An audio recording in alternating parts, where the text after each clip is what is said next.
Your son is a failure. He's barely passing my class, and with grades like this, I'm just not sure what kind of future he's gonna have. What do you have to say for yourself? You're supposed to graduate this year. Listen to Mr. Johnson. What kind of future do you think you're going to have? With all due respect, don't call me a failure. Failure is an event, not a person, in fact. And you talk about the future, Mr. Johnson, but you're not preparing us for that. Excuse me? Just listen to what I'm saying. This should be good. Would you agree that in the future, most careers will become automated?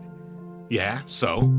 So the people who succeed will have to be curious, innovative, with resilience to adapt to new changes. What's your point? My point is, the focus in this school is not on that. It is on regurgitating information and test taking, and that's just real. But in today's world, creativity is the most important leadership skill. Oh, that's how you feel. You don't have to believe me, but maybe you will believe the 1,500 executives who recently said creativity is the most important leadership skill. See, pretty soon, no one will be hired because of what they know. Because who cares what you know or if you've memorized a fact? We've got Google and Siri for that. In the future, people will be hired because of what they can do with their knowledge. Can they creatively solve real-world problems, not just follow instructions or directions and bubble in multiple choice questions? So, Mom, that's why I'm stressed, because these robotic tasks we learn in school should stop. Because no one can do a robot's job better than a robot. Billionaire founder of Alibaba, Jack Ma, said that we should not compete with artificial intelligence, but instead focus on developing unique human intelligence. Mr. Johnson, drills are for teeth, not the human mind. So these repetitive knowledge-based tasks we must leave behind. Or in the future, you're gonna find a lot of people graduating out of your class right into the unemployment line. See, many top companies today don't look at grades.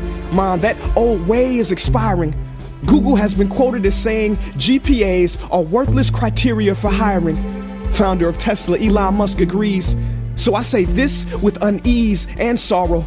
If you continue to teach today as you taught yesterday, then you rob us students of tomorrow.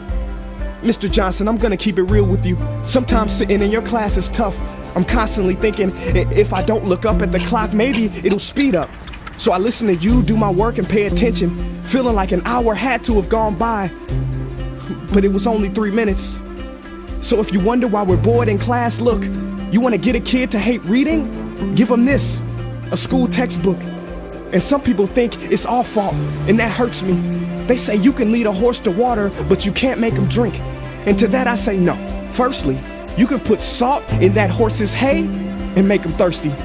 And if you bring joy in your classroom, you can make any bad student nerdy, as he or she discovers the beauty of truly learning. Mr. Johnson, I mean no disrespect. You have the most important job on this planet.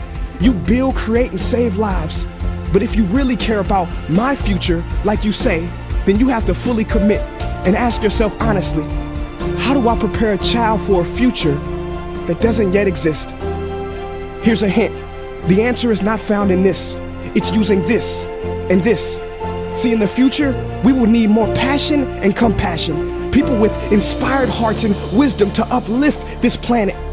And Mom, I love you, but can I be real? Go ahead. You want to know one of the biggest factors for childhood success? It's not IQ. It's family meals. And we haven't had one of those in a while. See, I know sometimes you don't feel proud, because I may not be a straight A student, but I'm not stupid. These tests may be 70% of my grade, but they're 0% of my future. But don't worry, I'll pass this class and get through this. But I need you to give me the space I need to be me and live true. Because the best feeling in the world is that your own parents get you. There's a passage in a book called The Prophet by Khalil Gibran. And if you don't mind, I'd love to share it with you. Go ahead. See, he says, your children are not your children. They are the sons and daughters of life longing for itself. They come through you, but not from you. And though they are with you, they do not belong to you. You may give them your love, but not your thoughts, for they have their own thoughts. You may house their bodies, but not their souls, for their souls dwell in the house of tomorrow. So, Mom, I'd appreciate it if you give me the love that I need to pursue my dreams. See, if we are to succeed, all three of us need behavior change on all fronts.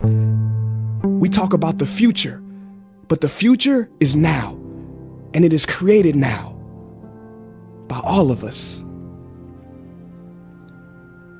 I've never heard you speak like that before. Yeah, I didn't know. But I'm going to reach out to administration and try to change some things. You have my word.